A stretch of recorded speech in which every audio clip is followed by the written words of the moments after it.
So, hey Leute und willkommen zu einem neuen Video. Danke fürs Einschalten. Mein Name ist Merstate und heute bringe ich euch mein erstes Rush-Video zu Battlefield 1. Als ich auf der Gamescom war, durfte ich nämlich nicht nur Eroberung, sondern auch Rush spielen. Und wie man oben rechts sieht, ist das sogar schon die Open-Beta-Version, die wir auch ab dem 30. August an den heimischen PCs oder Konsolen spielen können.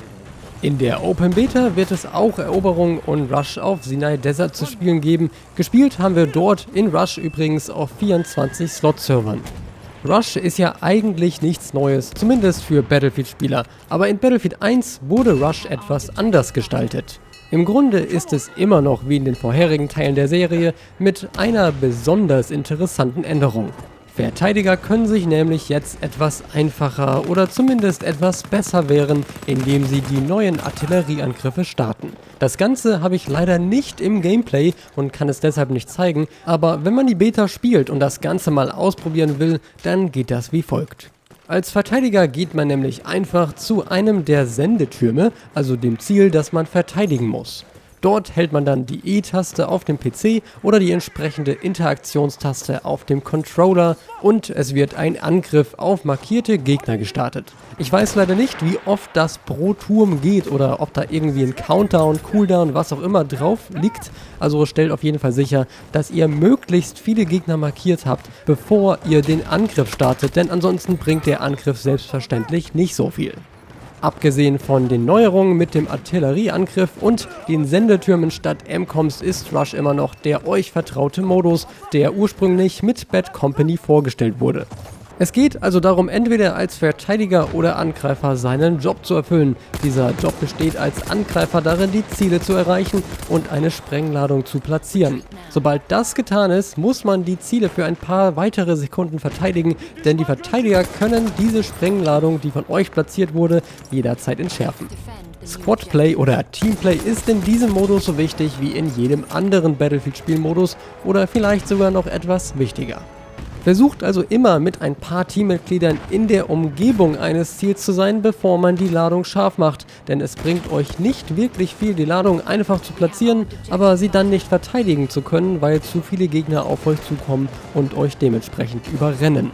Als Angreifer sollte man natürlich auch darauf achten, nicht allzu oft zu sterben, denn man hat nur eine begrenzte Anzahl von Tickets oder Respawns.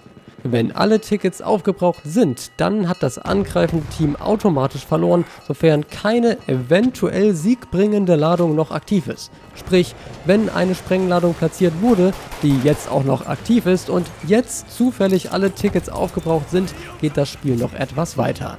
Die Angreifer verlieren aber trotzdem, wenn nur eins der beiden Ziele aktiv ist, beziehungsweise wenn noch zwei Ziele eben da stehen und nur eins der beiden aktiviert wurde und eine Sprengladung aktiv läuft.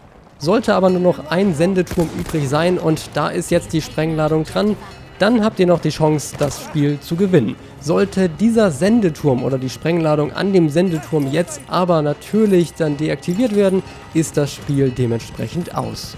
Auf der anderen Seite geht das Spiel natürlich weiter, wenn die Ladung hochgeht. Sobald das passiert ist, geht es darum, einen weiteren Sektor zu erobern, sofern man natürlich nicht schon im letzten Sektor war, und es geht immer darum, pro Sektor 2 weitere Sendetürme zu zerstören. Wenn alle Sektoren dann erobert sind, haben die Angreifer das Spiel gewonnen. Als Verteidiger geht es natürlich dementsprechend darum, genau das zu verhindern. Dazu stehen euch genau wie den Angreifern Fahrzeuge zur Verfügung. Zudem hat man als Verteidiger aber auch noch die Möglichkeit, die angesprochenen Artillerieangriffe zu nutzen. Das Spiel ist für die Verteidiger gewonnen, sobald alle Tickets aufgebraucht sind, das heißt, ihr müsst möglichst viele Angreifer eben ausschalten. Es kann aber auch sein, dass ihr das Spiel schon vorher gewinnt, und zwar wenn die Angreifer nicht schnell genug in der Lage sind, in diesem Zeitlimit, das oben in der Mitte steht, die von euch beschützten Sendetürme zu zerstören. Das wären die Grundlagen von Rush für den Fall, dass ihr noch nicht mit dem Spielmodus vertraut wart. Ich wünsche euch viel Spaß in der Beta und hoffe natürlich auch, dass euch dieses Video hier gefallen hat. Also dann, vielen Dank fürs Zuschauen und bis zum nächsten Mal.